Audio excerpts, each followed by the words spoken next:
Welcome to Season 8, Episode 41 of the Ubuntu podcast. It's Tuesday the 15th of December, and we're going to discuss what's been happening in the news and in the community. I'm Mark, and joining me this week are Alan. Oh my gosh, hello. Martin. Hello. And back from her travels, Laura. Hiya. You don't sound too jet-lagged. No, it's weird.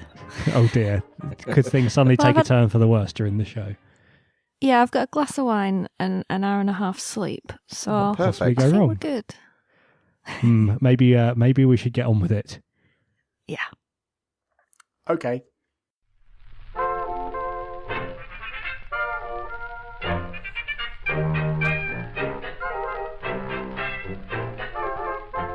And now it's time for some news. Mark. First up, Let's Encrypt has entered public beta, which means invitations are no longer needed in order to get free certificates from Let's Encrypt. So Let's Encrypt is a free service for generating SSL certificates or TLS certificates or whatever they're properly called, but certificates for allowing you to run websites over HTTPS. Okay. How is this different from CA Cert? CA Cert isn't trusted in any of the browsers, and Let's Encrypt is. And also, Let's Encrypt is fully automated. You don't actually have to... it doesn't verify you as a person. It verifies that your server has a particular domain pointing to it, and therefore will issue your server a certificate for that domain. It doesn't go any further than that, but that's enough to get you a certificate without any money or human interaction. So when you say it's fully automated, my question is it? I mean, what? Right. So you download the client and you run a command passing it. It currently works with, I think, Nginx and Apache. You pass it the server you want it to set up and the domain you want it to give you a certificate for. And it does it and configures your server, and then you can basically set a cron job. So the certificates last for 90 days, and they say they expect people to renew them around every 60 days. So you can then set a cron job which runs every 60 days and just generates you a new certificate. Huh. But do you have to use Apache, or can you? You can use something else, but then you have to do the server configuration bit yourself. It'll generate the certificates and stick them in a folder for you. And then you'd have to set up your other web server of choice to use those certificates and keys. Is there any reason not to use this? I'm still looking for one. So I've got one. Well, I've got a server that is running a web server software that isn't supported, and so it will not be the fully automatic thing. Every 90 days, I will. Well, not necessarily, because you could. Oh, well, no, okay. So you'd have to do some work. Well, I'm just trying to think what work you'd have to do. And you could write a plugin for your web server. Yeah, and then commit those back and solve everybody's problems. Yeah, I think I'll probably just switch to Apache, to be honest. And it does Nginx as well at the moment, and I expect other popular web servers will have come plugins very soon. Yeah. You got 2 reference plugins, awesome. Yeah. And Remy Van Elst emailed us for command line love, but what he's actually created here is a simple tool to monitor the expiration of certificates, and it's been quite popular, and it's been covered on Reddit and InfoSec forums, and also in the online press. And if you go to https://certificate-monitor.org, you can actually set up an alert, and it'll email you when your certificates are about to expire. So if you don't have a server that is automatically configured by Let's Encrypt, it will alert you ahead of time, and you can go in and make the necessary requests to get a new certificate. Cool. Nice. That's really handy. Another thing it does actually, not Remy's tool, but Let's Encrypt itself, is it gives you the option. You can actually configure your web server whether just to install the certificate and enable it, or whether to force all traffic to go via HTTPS as well. So it'll put in the redirects that it needs to do that, which is clever. Huh. Nice. So are there any embedded devices that won't have a certificate for Let's Encrypt? Let's Encrypt, able to connect if you do Let's Encrypt certificate is signed by a root certificate which is trusted on they say all major platforms basically. So you're likely that if it supports HTTPS certificates in general, it'll support Let's Encrypt. Cool, groovy. Moving on, Mozilla will stop developing and selling Firefox OS smartphones. They announced at the recent Sprint event that they had in Orlando, I think called Mozlando. Well, I'm sure all of the developers who went along to that were thrilled to hear that the platform they were developing for is being abandoned. I suspect. Well, no, I think this was an internal Mozilla event, and so I suspect many of them already knew some of this, had an inkling, but it was kind of announced there that there was a strategic change in direction for Mozilla. But Alan, aren't Firefox and Mozilla going to focus on technologies that can make an impact? Nothing like a smartphone that could help emerging markets of 1 billion people, but ad blockers on iPhone. Yeah, that was also weird that they announced another product that they were going to what's it called? Focus by Firefox, it's called. Yes, which is an ad blocker, which is a for Safari market that.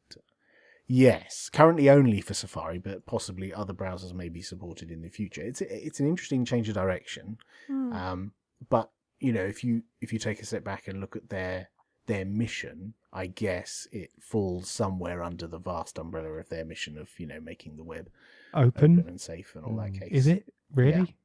Well, if you're already one of the many, many millions of people who have already sold your soul to Apple and bought an iOS device, and that's already your device of choice, they've already tried to convince you to use Firefox OS phone, and that experiment has failed. So what else could they do to make your life better, given you've already made the decision to use an iOS device? Well, this is one thing that they could do. So I think it can kind of fit. It can be coerced and look like it fits under their remit, I would think. Oh, yeah, I mean, I imagine they must think it does, otherwise they wouldn't have bothered. I mean, they don't just do things because for a laugh. I mean, no. So yeah, and okay. Firefox sure OS, that's 3 years that's been baking, and they've had some success. There's many devices out there. There's lots of countries covered by it. There's quite a lot of developer engagement in it. So they had some success, but they just couldn't quite crack it. So it's a shame. So I wonder if the Firefox OS platform will live on in one guise or another, or if it will wither away like sort of WebOS did. I have a feeling that parts of it will live on in other places, but in other products and components it might get reused in places. But I wouldn't be surprised if in a couple of years, it was just like Palm OS. You can still run it on Android. Well, there's that, yeah. And how long will that continue to be maintained? Well, I don't know. Yeah. It has only just been released, but it seems to be instantly shelved. It's a shame. We'll see. Martin? Meanwhile, from the positivity department, OwnCloud have established a community project with Western Digital to bring self-hosted cloud storage to home users. The project is to make a kit consisting of a Raspberry Pi 2 pre-installed with OwnCloud and a 1 terabyte Western Digital hard drive. The project is currently seeking community assistance, and test devices are available for anyone wanting to get involved. Limited number though, so if you want to get involved, sign up fast. I'll have links in the show notes. And if the project proves successful, they hope to start selling kits in early 2016. Well, this is cool. Isn't it? So it's basically just a Pi and a drive and some software. And a case. You don't need to buy a kit. Yeah, so it's everything you need to make your own cloud. That's brilliant. Nice. You use OwnCloud, don't you, Mark? I do. My only slight reservation about this, my first OwnCloud server was a plug server with a 1 terabyte hard drive plugged into it, and that 1 terabyte hard drive happened to die one day. So if you are sort of using it for having all of your stuff hosted, that you can access it, then you might want something a bit more reliable than a single spinning hard drive. So I've now got... It's cheap enough. You can have two, can't you? You can have 2 Raspberry Pis and 2 1 terabyte hard drives. You could, or you could have one Raspberry Pi with 2... Well, I mean, something. What, 2 drives attached to one machine? Well, they're asking for community assistance to shape this project. So if you have a strong feeling that what you actually need is 2 1-terabyte drives or 2 half-terabyte drives. Yeah, exactly. I think 2 half-terabyte drives yeah. is probably a much better solution in general. Although it does then require people to get their head around swapping out dead drives rather than buying a new device. Oh, but this is the whole point behind this project, is to get people involved and actually shape this thing and actually come up with the ideas to how it's configured.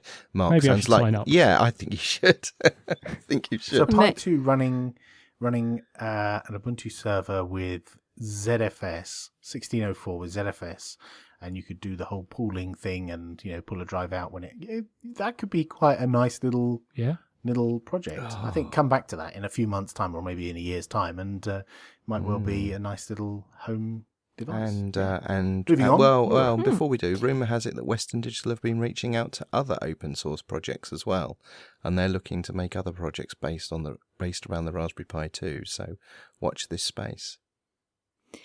The Linux Homefront project of Linux/Open Source Person of the Year 2015 poll, in which they thank people that haven't got the deserved popularity for the work that they do, I think. Oh, it changed the Person of the Year, did it?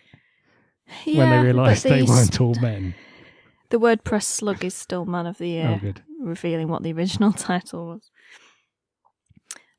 So the nominees include Sarah Sharp, who was at Intel, I think.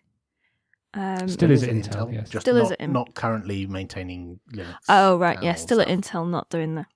Yeah. And a whole bunch of the usual suspects, apparently. I don't know quite a few of them. Well, when I went down the list, there was only one name that stood out for me, and that was Sebastian Yogdugnu. Stood out how? Stood out as in I'd never heard their name, and I'd never heard of the project. Hard to pronounce, clearly. Everything's hard to pronounce for me. So yeah, that was the one name I didn't recognise, and also a project I didn't recognise. And for a poll that is apparently aimed at thanking people that haven't got deserved popularity, putting in Linus Torvalds, Richard Stallman, and so on, seemed a bit pointless. It was a bit bizarre. It seemed like, just a small website here or there that has a little poll on it, and it gained an awful lot of eyeballs, partially because of the fact that it was called Man of the Year.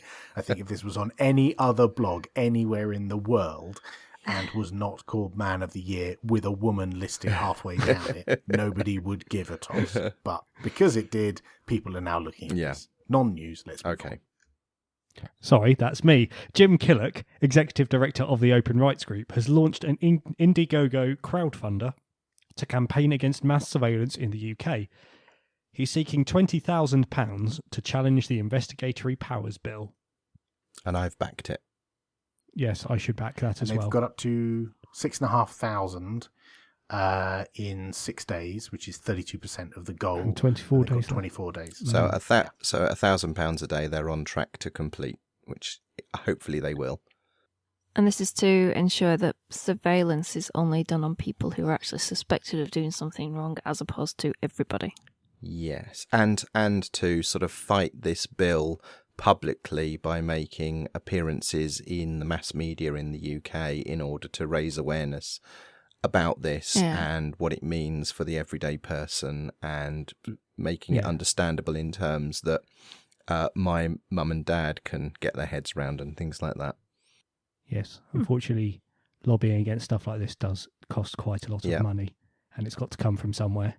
It's a flexibly funded Indiegogo, so it will only succeed, but then the degree of success is measured by how much is collected. So if you're in the UK and you don't agree with the Investigatory Powers Bill, you should probably consider backing this.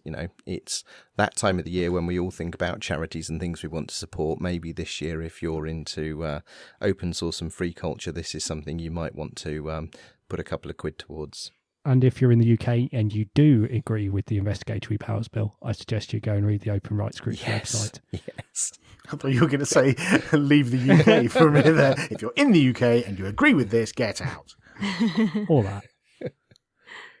Martin, moving on. Mozilla Firefox 43 has been announced. It's due for, as we record this podcast, it's due for release hopefully tomorrow, and brings the long-awaited integration of GTK3, among other things that are less interesting and affect other platforms. What does GTK3 give us? In my mind, the only thing that GTK3 brings that's of relevance to the Linux desktop is high DPI support.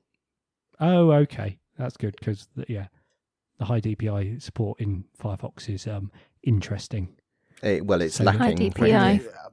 Are you alluding to it being terrible? Yeah, well, it's sort of there, but only if you go digging around and it doesn't. Well, it does kind of scale the interface, but it's not very nice. Is it the usual kind of like text is really tiny or input dialogues are massive with tiny text? It depends on the website, and you have to go around digging in about config and know that it's there to look for and what you're looking for and so on.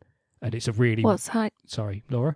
What's high DPI defined as? Like, 4K. like your screen on your fancy laptop has really high resolution, even though it's not very big. So it's got a high pixel density. DPI is dots per inch. So over some kind of threshold. Oh, yeah. I guess it's more than... Well, I don't know. More than at the point where it looks rubbish.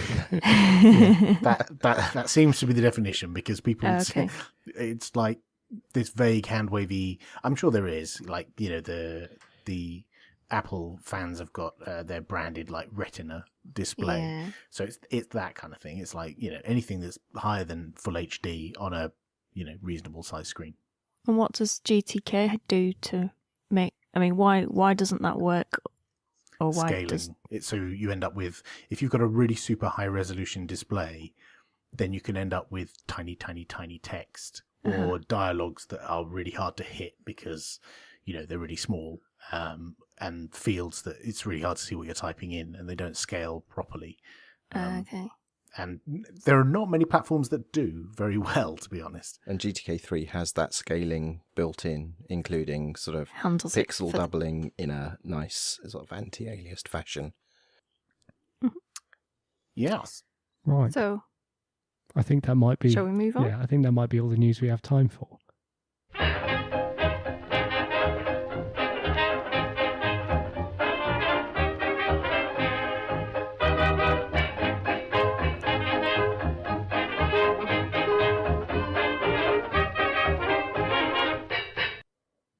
It's time for some bumper community news and events. And up first is a blog post from Will Cook, where he announced that online searches in the Ubuntu Dash will be switched off by default in 1604. Well, that's interesting. Yes. So when you search for something, it only searches your computer? Yes. So the original plan was that the dash, the thing when you hit the super key or the Windows key or the Ubuntu button in the top left-hand corner of the screen, the dash would appear, and that would be your central search place for everything.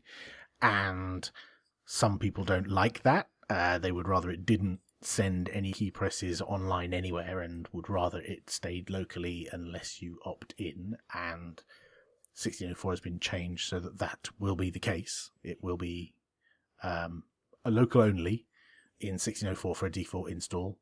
And if you turn on online searches, so let's say, for example, you want to be able to search Wikipedia and Reddit and all the other online sources as well as locally, if you turn that on, it will only turn on the non-commercial ones like Reddit and Wikipedia. It won't switch on things like, the online stores that it would search as well. You have to explicitly turn those on. I wonder if this will make the local searching any quicker. Because yeah, that's a good point. The slightly sort of incongruous thing I notice when I use the Dash is that it always gets online results before it gets local results. And at least this won't give if the local if online results aren't there at all, then you won't notice it. But is that Amazon's hard drives are faster than yours? Is that Yeah.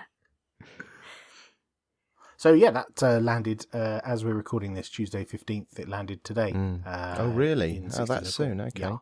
And also, the music store is going to be removed completely from 1604 onwards as well. Yeah, the 7 Digital branded. Yeah. So if you searched and found music and clicked through, you'd end up at 7 Digital. That's all being removed as well. And what will be its replacement?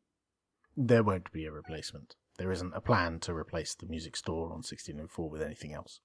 So it won't return music results, you mean? Yes, that's right. It'll return local music. So if you've got tracks on your local machine in your music folder or whatever, it'll return those, but it won't go off and query online sources for that kind of stuff. If you're upgrading from 1404 to 1604, none of these changes will be applied automatically. So if you're doing a distribution upgrade, it will still search online by default if you've upgraded from 1404 to 1604, but you can go in and turn those things off. Actually, I think if you haven't touched it, it will switch it off. But if you have fiddled with it, then it respects whatever setting you had it set to. But if you don't touch it, it changes the default. Right. I think that's the idea. But it only landed today, and someone's going to have to test that process to figure out exactly what happens. But I think that's the general idea. Yeah. Moving on, the Ubuntu Touch LibreOffice Dock Viewer has been released and put into the store. So now if you're using an Ubuntu phone and you install the Dock Viewer, you can open common LibreOffice documents in the Dock Viewer. Nice. Is this an official thing from LibreOffice themselves, or is this something a community person has done? It's a community-maintained application. So a couple of community developers worked on this, Stefano and Roman. And we worked with a guy called Bjorn who works for us, but works also for the Document Foundation. Oh, right. So, they know about it. And we're using something called LibreOffice Kit, which is the ability to run LibreOffice headless. So you actually do get a cut down version of LibreOffice in this application. So the application's quite big. It's like 66 meg or something like that, because there's LibreOffice in there. Yeah. And it launches LibreOffice in the background, renders the document, and then displays it on the screen. Nice. It works really well. Surprisingly well, actually, on low-end phones. So yeah, it's pretty good. Cool. There's also UPebble, a Pebble Watch app for Ubuntu Touch. Yahoo! Yes, from 50% of us who have Pebble Watches, this is welcome news. Yes. So pleased about this. So what is this going to let you do to your Pebble Watch? So the way people use Pebble Watches is they get notifications, the same kind of notifications you get on your phone, on the front screen of your phone, like, the calendar notifications, tweets, Facebooks, or whatever you have coming up on the front page of your Android phone typically, or iOS device. Those kind of things pop up on your watch. So you don't have to take your phone out of your pocket.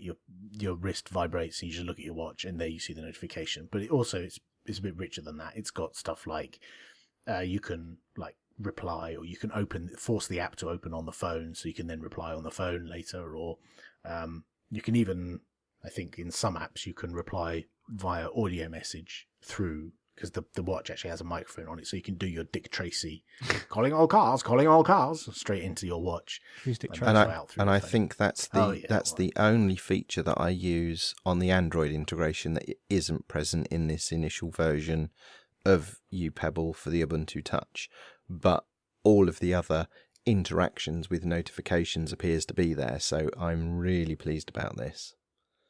And it's also got calendar as well, so you can press a button if you want to just see what you've got going on that day.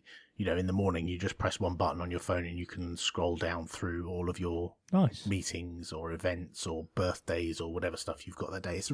I really, really like the Pebble Watch, and it's under active development. There was an update sent out today, about an hour ago, to the Pebble itself that adds better health monitoring stuff, so it monitors your steps and your exercise and sleep patterns and all that kind of stuff. If you want to do that, you can turn it on or off. But there's loads of apps. There's a little Pebble app store, and you can get different watch faces and all kinds of funky stuff. So yeah, it's really quite nice to see. It's community maintained. Michael Zanetti, who is a machine and able to create apps, in whatever spare time. I don't know where he gets his spare time, but he creates loads of these apps, and look forward to it continuing. Cool. And the final bit of community news is a member of the community, Sturmflut, who I believe is listening live right now, is working with Thomas Voss on getting FM radio support enabled in the Ubuntu phone. Oh, nice. So do the phones that it's on have FM tuners already? Some of them do, and we just don't have the features enabled in the platform, and there's no app that does it. Yeah. So he's been doing a lot of research and trying to get that fixed. Yeah, it's pretty good. It's a shame. It's a feature which seemed to be in a lot of smartphones when the first sort of big wave of Android phones was about, and then it's sort of been taken out as, I guess, phone carriers want people to spend their money streaming data. Oh, you cynic! Streaming internet radio. I don't know. FM. I think I used FM radio on my phone maybe once or twice, years and years and years ago on a Nokia N82, and never since. Just because I'm never in a situation where there isn't a radio nearby that I could use. Like in my house, there's radios. In my car, there's a radio. When I used to commute on the train, I might do it, but then it would cut out and the reception was terrible, so it was never really super useful for me. But I'm sure some people in like metropolitan areas, it's like if they're walking to and from work, it might be nice to listen to the radio in the morning, and it's nice to see people getting on and helping fix that. Yeah. We also have some events. We do have some events. The first event is the Egham Raspberry Jam gamification. The 10th Egham Raspberry Jam, in fact, which is at Gartner offices in Surrey on Sunday the 17th of January 2016 between 2 and 5 o'clock in the afternoon. And the idea here is you bring along all things to do with gaming hooked up to a Raspberry Pi so that you can show them off, or show off a project you've created, or show something that you've made with your Christmas present, perhaps. We'll have links in the show notes for that. Quite fancy going to that, actually. I might have to make something over Christmas and then take it along.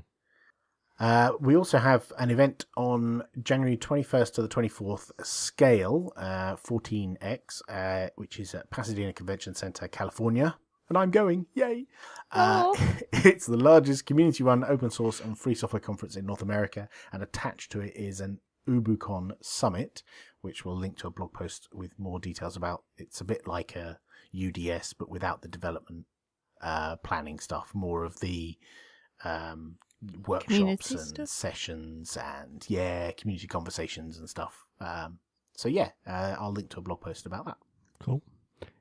We also have FOSDEM 2016. FOSDEM is a free and non-commercial event organised by the community for the community, and you get all sorts of open source projects there, running tracks on various languages and bits of software and all sorts of other open source related topics, and it's brilliant.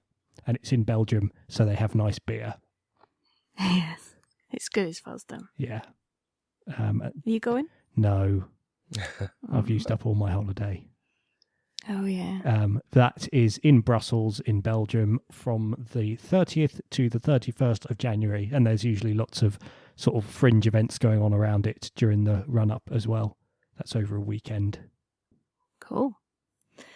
And then there's LinuxConf AU 2016, and it's the largest Linux and open source conference in the Asia Pacific region.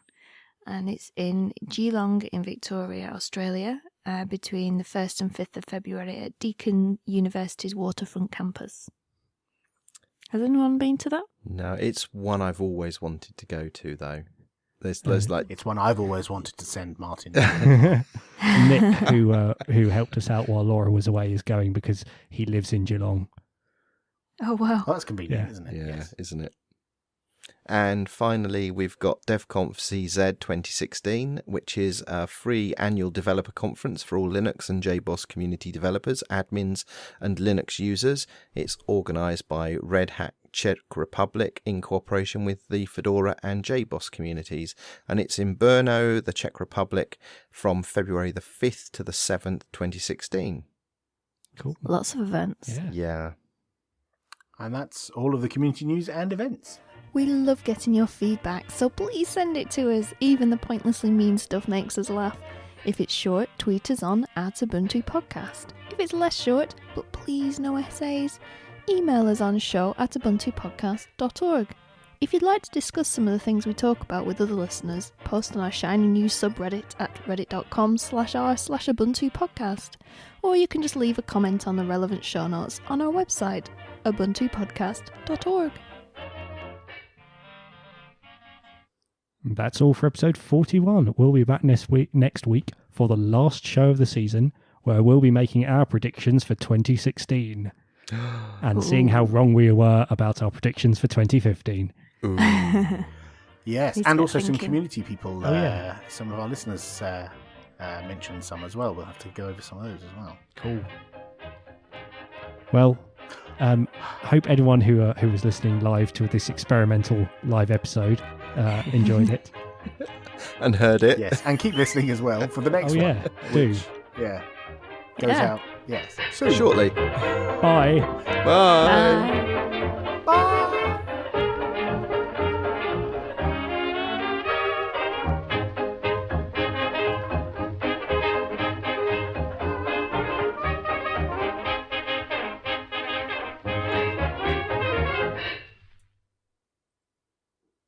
And stop recording.